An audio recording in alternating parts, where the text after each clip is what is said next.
Bismillahirrahmanirrahim. Assalamualaikum warahmatullahi wabarakatuh. Perkenalkan, nama saya Farga Enjola, NIM 2022-3019.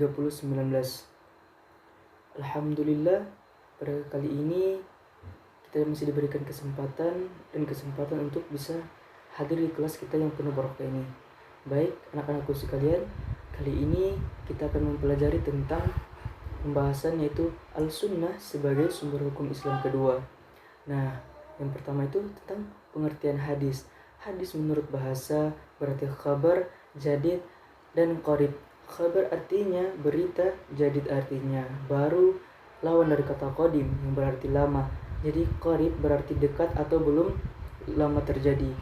Nah, kemudian hadis menurut istilah. Secara istilah, para ulama baik muhaddisin, fuqaha ataupun ulama usul merumuskan pengertian hadis secara berbeda-beda.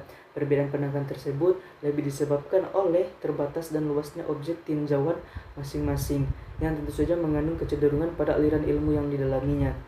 Nah, kemudian ada bentuk-bentuk hadis. Ada beberapa bentuk-bentuk hadis. Yang pertama ada namanya hadis qauli. Hadis qauli adalah segala sesuatu yang disandarkan kepada Nabi Muhammad SAW, baik berupa perkataan, ucapan, ataupun sabda yang memuat berbagai maksud syarak, peristiwa, dan keadaan yang berkaitan dengan akidah, syariah, akhlak, atau lainnya. Contohnya hadis yang diriwayatkan oleh Ibnu Al-Samit bahwasanya Rasulullah SAW bersabda, tidak sah sempurna salat bagi orang yang tidak membaca surah Al-Fatihah. Sahih Al-Bukhari. Kemudian ada juga hadis fi'li. Nah, hadis fi'li ialah hadis yang menyebutkan perbuatan Nabi Muhammad SAW yang sampai kepada kita. Contohnya puasa, salat, haji, dan lain-lainnya. Kemudian ada namanya hadis takriri, yaitu hadis ialah penetapan atau takririyah, itu perkataan atau perbuatan tertentu yang dilakukan oleh sahabat di hadapan Nabi Muhammad atau sepengetahuan beliau, namun beliau diam dan tidak menyanggahnya dan tidak pula menampakkan persetujuannya atau malahan menyongkonya. Kemudian yang keempat ada hadis hammi. Hadis hammi adalah hadis yang menyebutkan keinginan Nabi SAW yang belum pernah atau sempat beliau realisasikan, seperti halnya keinginan untuk berpuasa pada tanggal 9 Asyura. Kemudian hadis ahwali. Hadis ahwali adalah hadis yang menyebutkan hal ihwal Nabi SAW yang menyangkut keadaan fisik, sifat-sifat, dan kepribadiannya.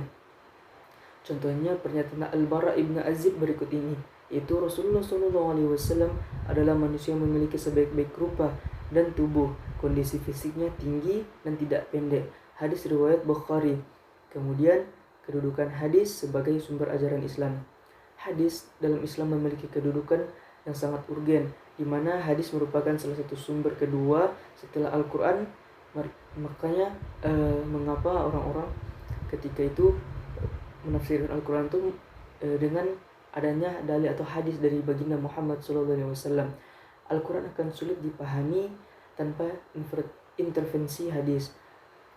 Memakai Al-Quran tanpa mengambil hadis sebagai landasan hukum dan pedoman hidup adalah hal yang tidak mungkin, karena Al-Quran akan sulit dipahami tanpa menggunakan hadis.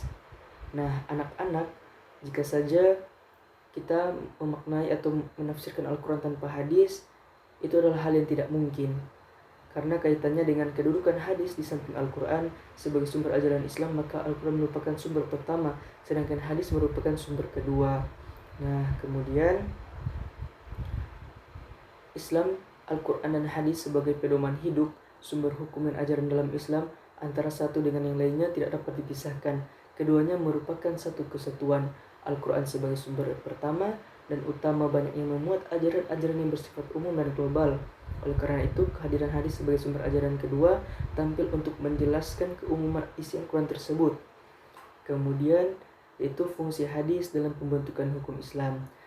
Penjelasan Nabi terhadap hukum dalam Al-Quran itu memiliki beberapa bentuk. Yang pertama, Nabi memberikan penjelasan dengan cara dan bahasa yang mudah ditangkap oleh umat sesuai dengan kemampuan akal mereka pada waktu itu. Nah, jadi anak-anak, Nabi itu menjelaskan wahyu dari Allah itu dengan penjelasan serta bahasa yang mudah dipahami oleh umatnya atau sahabat-sahabat atau keluarga. Beliau sampaikan sesuai dengan bahasa yang mudah dipahami. Yang kedua, Nabi memberikan penjelasan dengan cara-cara dan contoh-contoh yang secara nyata terdapat di sekitar lingkungan kehidupan. Jadi, apapun yang terjadi pada saat zaman Nabi itu, Nabi memberikan gambaran ataupun contoh, dan kemudian Nabi mengatakan hukum-hukumnya itu seperti apa, maupun itu haram, atau itu makruh, atau itu wajib, atau itu mubah, ataupun itu sunnah. Nah, baik, itulah mungkin materi kita pada hari ini anak-anak. Sekian dari Bapak. Semoga apa yang Bapak sampaikan bermanfaat bagi kita semua. Jika ada kesalahan mohon dimaafkan. Wassalamualaikum warahmatullahi wabarakatuh.